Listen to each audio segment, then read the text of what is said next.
모든 운동에는 기초 운동이 정말 중요하죠. 기초 체력이 되어야 기술을 몸에 익힐 수 있고 능수능란하게 쓸 수 있게 됩니다. 한국의 월드컵 4강의 신화도 결국 기초 체력, 이 기본기에 히딩크가 중점을 두고 또 준비했고, 그래서 놀라운 성과를 얻게 된 것을 여러분들이 이미 잘 알고 계실 겁니다. 그런 차원에서 신앙생활에 있어서 기초 체력이 뭐냐? 그건 바로 기도입니다. 우리가 신앙생활을 하고 사역을 하는데 이 기도의 밑받침이 든든하지 않으면 아무리 은사가 많고 아무리 열심을 내도 열정이 있어도 결과가 없습니다. 그럴 수밖에 없는 것이 우리 교회에서 성도로서 행하는 모든 일, 또 우리가 삶 가운데 살아가는 모든 일, 가정생활이든 비즈니스든 직장생활이든 학교생활이든 이게 사실상 보이지 않는 영적인 싸움이라는 겁니다. 우리는 하나님 나라에 부름받은 군사이기 때문에 우리 힘으로 할 수 있는 게 없어요. 그렇기 때문에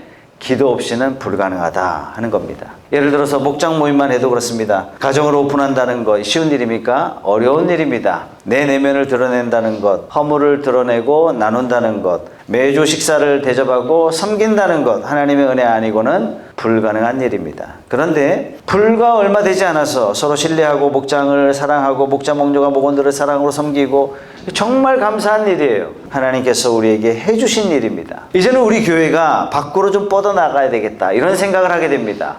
이제는 안 믿는 사람에게 시선을 돌릴 때가 됐다. 그래서 올해는 안 믿는 한 분을 꼭 목장에 초대해서 목장의 사랑을 그들과 함께 나누는 그런 한 해가 되었으면 좋겠다 하는 그런 마음이 생겼습니다. 그래서 올 한 해는 목장에서 내가 적어도 한 명을 참여시키고 생명의 삶을 수료하게 만들고 세례받도록 해서 주님의 몸된 교회의 아름다운 일원이 되도록 여러분들이 목표로 삼아주시면 감사하겠습니다. 예수님께서 제자를 만들라 이렇게 하셨는데 이런 목표는요 우리가 할 수 있는 게 아니에요. 영적 싸움이거든요. 기도 없이는 불가능하다.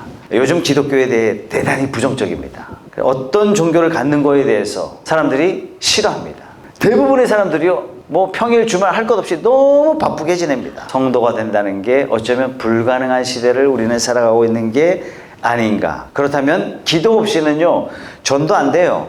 결코 우리 힘으로 해낼 수 있는 것이 아닙니다. 그래서 우리는 기도해야 됩니다. 예수 믿지 않는 사람을 만나도 복음을 전할 사랑의 마음이 생겨야지, 이분을 돕고 사랑으로 돌봐드려야지 이런 마음도요 의무감이나 교회에서 하는 어떤 숙제처럼 받아가지고 과제처럼 수행한다면 결국 실패한 전도 행사처럼 되고 말 겁니다. 기도밖에 없습니다. 안 믿는 사람을 만나서 사랑을 보이고 섬기려고 해도 일생을 자기 철학과 자기 고집과 자기 신념으로 살아왔는데 우리가 사랑을 조금 나타냈다고 해서 이분들이 교회에 쉽게 오겠습니까? 우리가 몇 마디 권면한다고 해서 이분들이 호락호락 믿어주겠습니까? 안 됩니다. 기도 아니면 이건 불가능한 일입니다. 또 어떻게 영접했다 할지라도 과거에 살았던 습관이 있기 때문에 이것이 변해서 제재가 된다는 것, 푸시하고 잔소리하고 교회 프로그램에 집어넣어서 막 돌린다고 되는 게 아닙니다. 우리가 하고자 하는 주님의 사역을 여러분 가만히 살펴보십시오. 하나님의 능력 아니고는, 다시 말해서 기도 아니고는 불가능한 것 천지입니다. 그래서 저는 24년도는 제 자신이 기도를 좀 배워야 되겠다. 24년도 어떻게 해서든지 매일매일 5분씩 늘려 나가야 되겠다. 제 올해 목표는 2시간이에요. 2시간 동안 꼼짝하고 기도하자. 일과 시간에 기도하는 것 말고 이렇게 목표를 정하고 계속 기도에 관한 설교를 여러분들과 지금 나누고 있습니다. 여러분 지난번에 읽었던 기도의 능력이라는 책 혹시 안 읽어보신 분들은 꼭 한번 읽어보십시오. 기도에 대한 아주 기본기를 다져주는 아주 좋은 책이 되고 있습니다. 오늘 여러분들과 함께 특별히 중보기도에 대해서 말씀을 나누려고 합니다. 자, 예수님을 영접하고 성령께서 우리 안에 들어오시면 그 다음부터는 어떤 마음이 우리 안에 딱 자리 잡냐면 미운 사람도 내가 사랑해야지 이런 마음이 다 생기기 시작해요. 이게 부담감이에요. 옛날에는 미워도 미운 것으로 끝났는데 그 미운 사람, 내 미운 마음을 갖고 있는 게 굉장히 부담이 되기 시작하는 거예요. 하나님 주신 마음입니다. 예수님을 영접하면 누구나 꼭 이런 마음을 갖게 됩니다. 그런데 내 마음속에 남을 도와야지, 남을 사랑해야지 하는데 막상 남을 돕고 사랑하려고 하면 딱히 우리가 할 수 없는 게 많다라는 것을 느낍니다. 사랑하려고 하는데 내가 능력이 없구나, 무능감을 느끼게 됩니다. 목회자니까 상담 자주 하지 않습니까? 어떤 분이 찾아와가지고 목사님 이러저러한 상황에 처해 있습니다. 이렇게 딱한 이야기를 쭉 듣다 보면 제가 해줄 게 없어요. 무능감을 느낍니다. 우리 주변에 경제적으로 어려워서 뭐 저를 가끔 찾아오시는 분도 있어요. 물론 제가 애써서 10만 원, 20만 원 챙겨서 드릴 수는 있지만 이게 그분에게 도움이 됩니까? 아, 목사님이 나를 어느 정도 생각해 주셨군요. 이런 잠깐의 위로는 줄 수 있을지만 근본적인 문제 해결은 될 수가 없어요. 도움이 안 돼요. 또 우리 주변에 질병으로 고생하는 분들이 많이 계신데, 아니 수술해서 딱 떼내면 되는 그런 거라면 간단한 거지만 오히려 많은 분들이 마음의 질병으로 혹은 오랫동안 쑤시고 아프고 만성 질병으로, 아니 병원에 가도 뾰족한 수가 없어요. 당사자는 너무 힘들어하고 너무 고통스러워하는데 이런 분들에게 뭘 해드릴 게 없습니다. 하나님께서 우리에게 귀한 마음을 주셔서 남을 도와야 되겠다, 남을 사랑해야 되겠다, 이런 마음은 주셨는데 막상 이것을 실천하자면 우리 자신이 너무나도 무력하구나, 해줄 수 있는 게 거의 없구나, 이게 우리의 현실입니다. 그렇다면 기독교인들은 맘만 먹고 할 수 있는 게 아무것도 없냐? 할 수 있는 게 있습니다. 그게 바로 중보기도입니다. 나는 도울 수 있는 힘이 없지만 전지전능하신 하나님께 내가 부탁을 드려서 그분이 도움을 받을 수 있도록 하는 것, 이게 바로 중보기도입니다. 나는 도울 수 있는 능력이 없고 나는 도울 수 있는 여력도 없지만 모든 것을 다 가지신, 무엇이든지 행하실 수 있는 하나님께 호소해서 돕는 것입니다. 중보기도를 뭐라 그러냐면 사랑의 삼각관계다. 내 생명 대신 하나님께 요청해서 이분의 필요를 채워드리는 것. 중보기도는요, 사랑의 삼각관계예요. 그게 오늘 본문의 말씀이거든요. 오늘 본문의 내용에 보니까 어떤 사람이 자기 친구 집에 밤 12시쯤 찾아왔어요. 예상치 못한 사람이 집에 들이닥쳤는데 근데 이 사람이 밥을 굶은 거예요. 쫄쫄 굶은 거예요. 그런데 방문한 그 집 사람도 가난해서 하루하루 끼니를 그냥 그저기 때우는 정도인데 다음날 먹거리가 준비되어 있는 게 아니에요. 오늘날처럼 냉장고가 있었던 그런 시대도 아니었고 24시간 배달 서비스가 있는 그런 시대도 아니에요. 지금도 제3세계 국가 전도 여행을 가다 보면 동남아시아나 남미에 선교 가보면 집에 먹을 게 거의 없어요. 하루 3끼요? 사치입니다. 2끼면 감사한 거예요. 가공식품 거의 없어요. 한 끼를 해결하기 위해서 몇 시간을 애쓰고 수고해야 됩니다. 하루 종일 옥수수화를 구해가지고 이거 하루 종일 갈아가지고 전병, 또띠아 뭐 이런 걸 만드는 거예요. 그 다음 끼를 위해서 또 옥수수화를 구하러 하루 종일 다니고 하루 종일 굶는 게 이 다반사예요. 오늘 말씀에 잘 때가 지났으니 당연히 집안에 먹을 게 하나도 없는 겁니다. 아니 친구가 왔는데 허기진 친구를 먹일 수 있는 내용이 아무것도 없어요. 음식이. 그래서 그 주변에 사는 조금 여유가 있는 친구를 찾아갑니다. 누가 찾아가요? 굶은 사람이 찾아가는 게 아니라 그 사람을 맞이한 그 집주인이 지금 찾아가고 있는 거예요. 5절 6절 말씀에 여보게 내게 빵 3개를 구워주게, 내 친구가 여행 중에 내게 왔는데 그에게 내놓을 곳이 없어서 그러네. 여러분 빵 3개가 뭐라고요? 성인의 한 끼 식사 분량이에요. 그랬더니 이 친구가 대답하기를 7절 말씀에 그 사람이 안에서 대답하기를 나를 괴롭히지 말게, 문은 이미 닫혔고 아이들과 나는 잠자리에 누웠네. 내가 지금 일어나서 자네의 청을 들어줄 수 없네 하겠느냐. 여러분 이 말씀이 우리 문화로 본다면 좀 가혹하게 들리지만 이때 당시 상황으로 보면 이해가 됩니다. 여러분 팔레스타인 문화예요. 모두가 다 원룸에서 살았어요. 말이 원룸이지 고급져서 방이 하나예요. 방이 하나. 중동의 문화 아시잖아요. 산하 제한이 없어요. 낳는 대로 다 낳아요. 방 하나에 모든 가족이 수북히 그냥 자는 거예요. 여러분 한 사람이라도 깨면 안 돼요. 잘 때 다 자야 돼. 할머니 할아버지 본인들 당사자들 그다음에 자식들 지금 4명이 많다고 하지만 4명만이었겠습니까? 대여섯 명 있고 저 방 한쪽 구석에는 뭐 있어요? 가축까지 있어요. 다 자고 있는 한밤중에 문을 두드리고 있는 거예요. 애들 다 자고 있는데 연로하신 부모님 겨우 잠들었는데 문을 두들기고 있는 거예요. 다 깨우게. 아마도 거절하는 마음을 충분히 이해할 거예요. 애들이 4명 겨우 박은지 성도님 4명 겨우 재웠는데 갑자기 전화벨 소리 막 울리면서 애들이 깼다. 화나지 않겠습니까? 이거 화날 일이에요. 밖에서 막 쿵쿵거리면서 막 이러고 있는 거예요. 똑같은 겁니다. 나를 괴롭히지 말게, 문은 이미 닫혔고 아이들과 나는 잠자리에 누웠네. 내가 지금 일어나서 자네의 청을 들어줄 수가 없네. 이해할 수 있는 겁니다. 근데 맨 마지막에 청을 들어줄 수 없네 하겠느냐. 웬 질문입니까 갑자기? 공동 번역이 제대로 번역했는데요. 일어나서 줄 수가 없네 하고 거절할 것이다. 자, 히브리어 문법상 물음표가 없어요. 영어는 어순이 다르면 이게 질문이구나 하고 알 수 있는데 헬라어는요 어순이 그때그때마다도 달라요. 어떤 일정한 패턴이 없어요. 그래서 일어나서 줄 수가 없네 하고 거절할 것이다. 이렇게 해석하는 것이 바른 해석입니다. 그 다음에 주님의 말씀이 8절 말씀에 같이 한번 읽어보겠습니다. 시작. 내가 너에게 말한다. 그 사람의 친구라는 이유로는 그가 일어나서 청을 들어주지 않을지라도 그가 졸라대는 것 때문에는 일어나서 필요한 만큼 줄 것이다.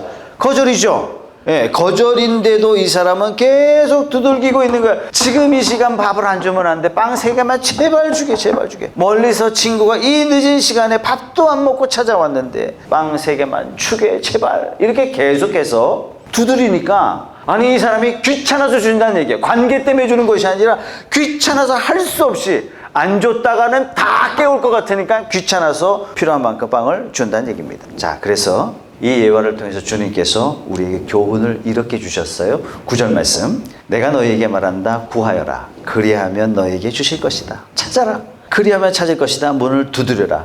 그리하면 너희에게 열어주실 것이다.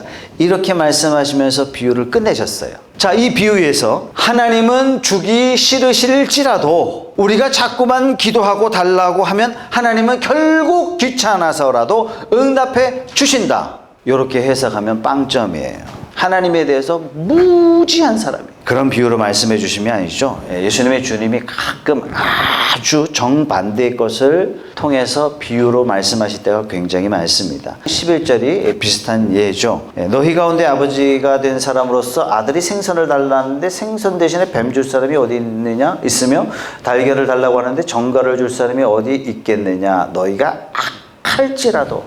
예수님의 비유 항상 이렇게 말씀하셨어요. 악할지라도 너희 자녀에게 좋은 것을 줄 줄 알거든 하물며 하늘에 계신 너희 아버지께서야 구하는 사람에게 성령을 주시지 않겠느냐. 여러분 요게 포인트입니다. 악한 사람도 자꾸만 조르면 귀찮아서라도 주는데 하나님은 어떤 분이에요? 좋은 분이에요. 정반대분이에요. 좋은 분이에요. 심지어 너희들을 사랑하는 분이 너희 하나님이시다. 그리고 그 하나님은 어떤 분이에요? 가지고 감추고 안 주시는 분이 아니라 막 주려고만 안달이 나시는 분이에요. 복을 주시기를 원하시는 분이 우리 하나님이에요. 근데 이 하나님께 기도하면 당연히 마땅히 주시지 않겠느냐 이 말씀 하시는 거예요. 그래서 우리는 이 말씀을 통해서 중보 기도를 잘 하려면 어떻게 해야 되느냐 이 힌트를 얻을 수가 있습니다. 자, 제가 힌트라고 말씀드린 것은 성경 어디에도 요게 중보기도다 이렇게 말씀하시는 부분이 없습니다. 그런데 요런 비유를 통해서 아하, 중보기도 요렇게 하면 되는구나 하고 우리가 교훈을 발견할 수 있기 때문에 힌트 이렇게 말씀드린 겁니다. 자, 우리가 중보기도 잘하기 위해서는 첫 번째, 주님께 기도하면 응답해 주신다. 요게 우리 마음에 탁 장착이 돼 있어야 됩니다. 자, 9절 말씀, 10절 말씀 다 같이 한번 읽어보겠습니다. 시작. 내가 너희에게 말한다. 구하여라. 그리하면 너희에게 주실 것이다. 찾아라. 그리하면 찾을 것이다. 문을 두드려라. 그리하면 너희에게 열어주실 것이다. 구하는 마다 받을 것이요 찾는 사람마다 찾을 것이요 문을 두드리는 사람에게 열어주실 것이다. 제가 생명의 삶에 간증했잖아요. 중학교 1학년 때 예수를 믿는 그 순간 제가 믿은 게 아니라 믿어지게 하신 거죠. 이 말씀이 막 가슴에 혹 들어왔는데요. 저녁마다 기도하면 아침에 응답되고 저녁에 기도하면 그 다음날 저녁에 응답되고 기도하면 응답되고 기도하면 응답되고 중학교 1학년 그런 체험을 하게 하셨습니다. 우리가 예수님의 이름으로 하나님께 구하면 어떻게 하신다고요? 반드시 들어주신다. 반드시 들어주신다. 여러분이 사실 믿으십니까? 절반은 아직 안 믿고 계세요. 예. 자, 중보기도를 잘하는 방법은 어떻게 하느냐? 내가 주님께 간구하면 하나님 어떻게 하신다? 응답하신다. 응답하신다. 이런 확신이 있어야 돼요. 이렇게 됐으면 좋겠고요. 이건 기도 아닙니다. 기도 제목 얘기해 보세요. 말 들어보면 이 사람은 기도하는 사람이구나. 이 사람은 기도 안 하는 사람이구나. 태분할 수 있어요. 이렇게 해 주십시오라고 아뢰는 것만으로는 기도가 아닙니다. 기도가 기도되기 위해서는 내가 하나님께 기도하면 하나님은 반드시 나를 외면하지 않으시고 나를 들어주시고 내가 기도하면 무슨 일인가 반드시 일어난다. 이런 기대를 가지고 기도하는 것, 요게 기도입니다. 이런 기대가 빠졌다면 엄격한 의미에서 그건 기도 아닙니다. 그게 중얼중얼거리는 거예요. 모든 종교가 다 기도가 있잖아요. 기대가 빠진 기도, 요거는 기도가 아니다.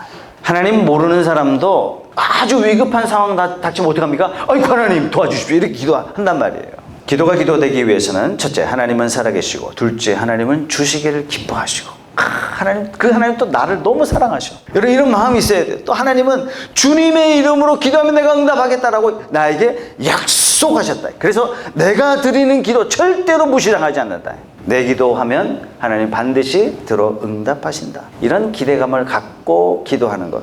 요게 기도입니다. 그래서 우리가 중보 기도를 잘하는 사람은요, 내가 기도하면 돼, 요런 약간 좀 뭐라 그럴까, 좀 약간 요 담대함, 요런 것이 있어야 돼요. 하나님께 기도하면 하나님은 들어주신다, 이런 믿음을 가지고 기도하는 것, 이런 사람이 기도를 잘하는 것입니다. 자, 중보 기도할 때 하나님께서 우리 기도를 들어주셨을 때 하나님께서 우리 기도를 어떻게 들어주셨는가를 상상하면서, 결과를 상상하면서 기도하면 보다 더 생생하게 기도할 수 있어요. 자, 지난 연말에 여러분들에게 가족 신년 기도 제목을 써주세요. 그랬더니 기도 제목이 전부 다 바램들로 가득 차요. 다 추상적이고 모호한 것들이 상당히 많이 쓰셨더라고요. 제가 기도할 때 그대로 합니까? 아니에요. 이 기도가 응답되었을 때 이 가정에 어떤 일이 일어날지를 구체적으로 상상해가지고 저 나름대로 소설을 쓰고 기도합니다. 결과를 가졌을 때 그 모습을 상상하면서 기도해요. 아픈 기도 제목을 내놨지만 이분이 건강하게 되어서 하나님 응답받고 이 건강한 육체를 가지고 건강한 몸으로 섬기고 막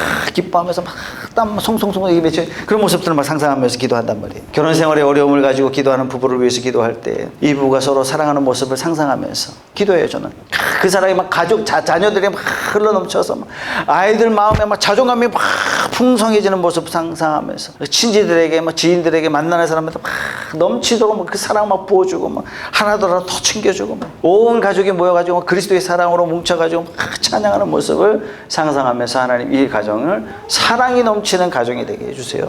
이렇게 기도합니다. 정말 말 안 듣는 자녀도 주님 속상해요. 하나님 이놈의 새끼가 뭐 어떤 놈이 될지 하나님 뭐 죽겠어요. 주님 이놈 자식이 그냥 다리 몽둥이 딱 문질러가지고 말 잘 듣는 아들 되게 해주세요.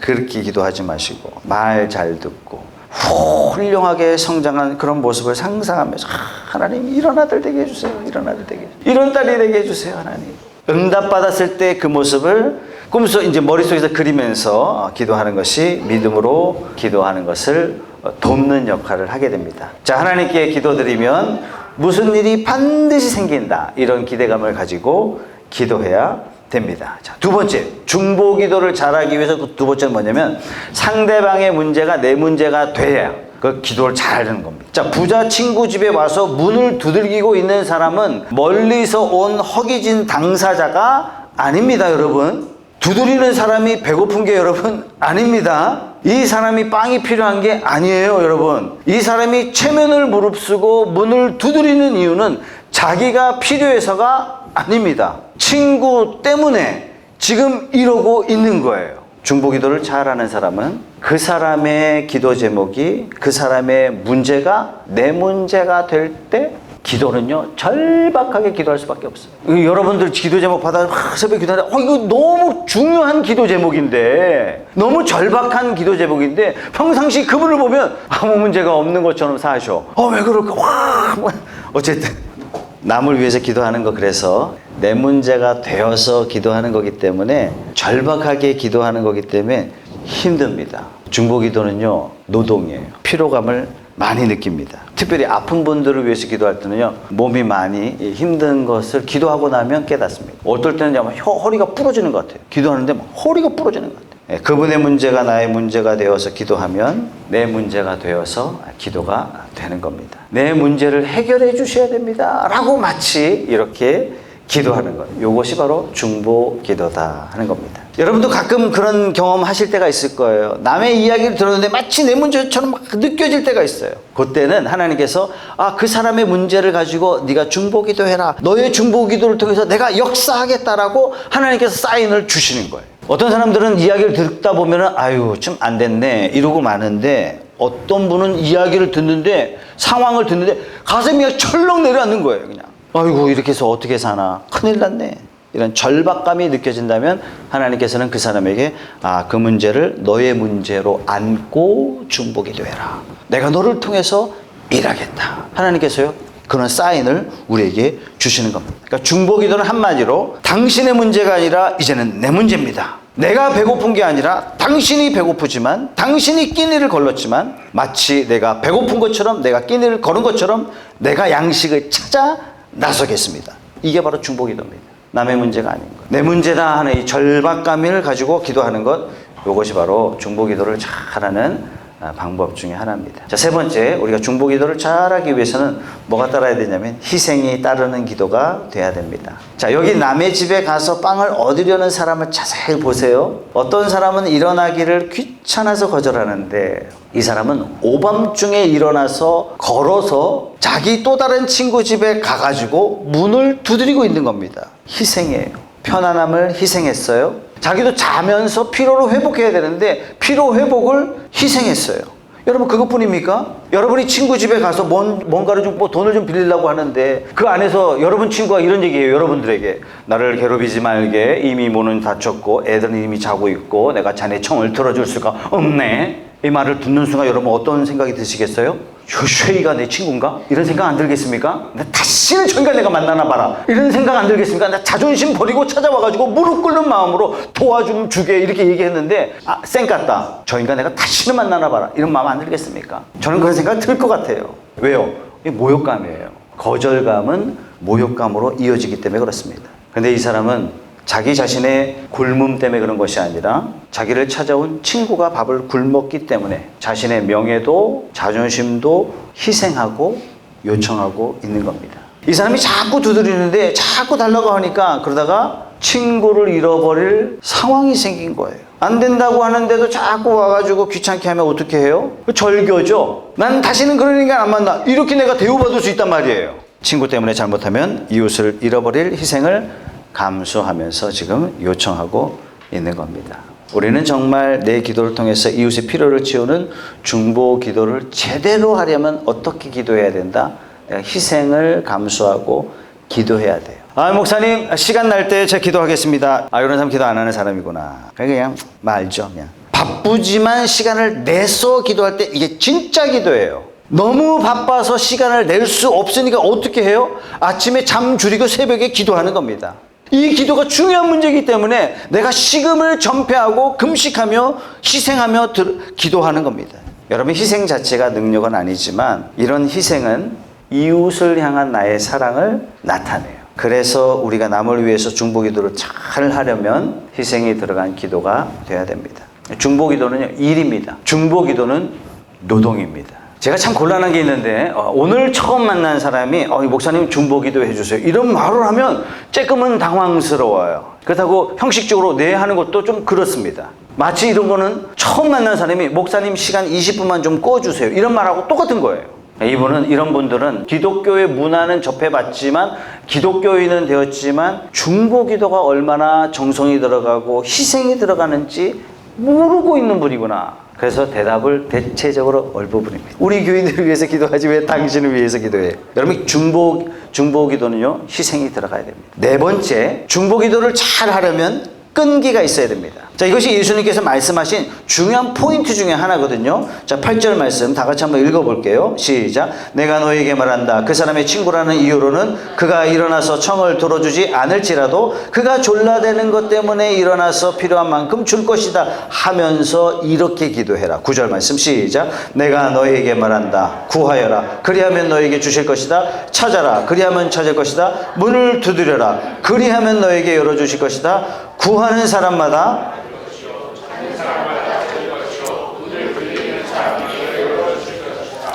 이때 동사들이 어떤 동사라고 지난번에 말씀드렸죠? 구하라, 찾아라, 문을 두드려라. 전부 반복 동사입니다. 헬라어는 시제가 둘인데요. 하나는 일회성 동사, 하나는 반복 동사예요.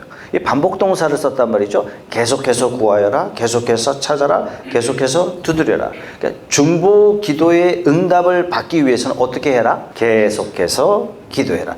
언제까지 기도할까요? 언제까지 중보 기도하면 될까요? 이런 질문 할 수 있잖아요. 왜? 우리가 기도한다고 다 들어주시는 것은 아니거든요. 자, 중보 기도를 하실 때 끝까지, 언제까지? 응답받을 때까지 하시면 됩니다. 자, 요 때까지 하시면 됩니다. 첫째, 하나님께서 응답 주시면, 기도 응답 받으면 그만하면 됩니다. 두 번째, 아직 응답은 안 왔지만 하나님께서 응답을 딱 주실 때가 있어요. 상황은 변한 게 아무것도 없지만 하나님께서 응답이라고 딱 주신 경우가 있습니다. 그때는 기도 안 합니다. 그때부터는. 세 번째, 우리는 간구하지만 하나님께서 노 하실 때가 있어요.